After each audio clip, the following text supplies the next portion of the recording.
The opposition's phenomenal loss of Northern Uganda left many political observers stunned. The northern region of the country, which includes West Nile, Acholi, Lango, Karamoja, and the Teso sub-regions, has 134 parliamentary seats.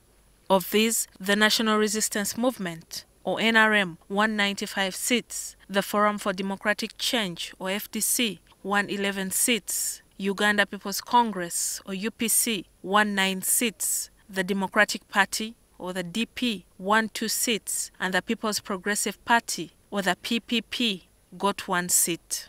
16 seats went to independent candidates, 14 of whom are NRM-leaning.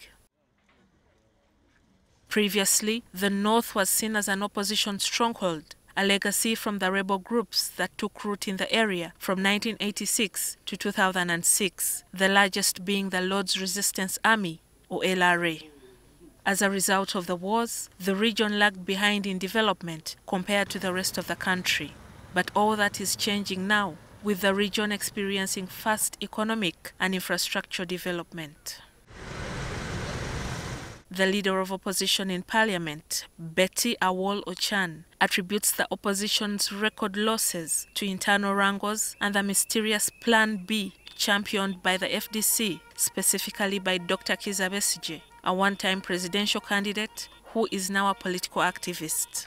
Ochan, who managed to retain her seat, says Plan B scared away potential voters in this area which has suffered the effects of the devastating LRA war.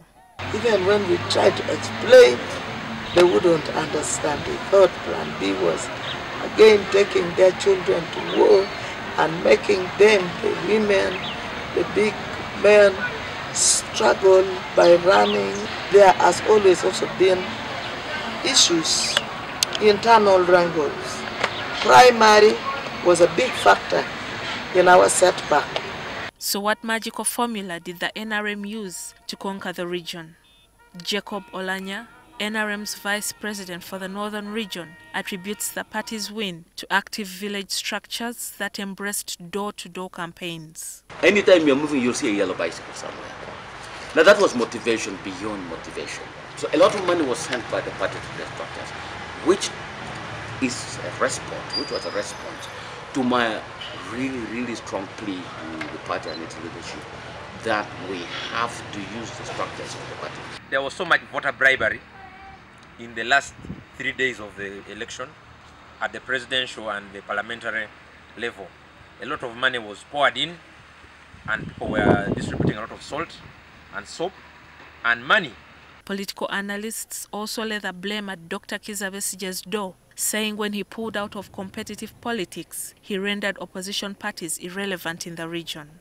Others blame the opposition's lack of a clear message to the region. People liked FDC because of Besigye, and I think Besigye went with FDC from Northern Uganda. We must come down to the grassroots, identify with the real everyday problems of Northern Uganda. For instance, urbanization. The challenges have shifted from the conflict era to urbanization and development challenges, to issues to deal with poverty, urban poverty.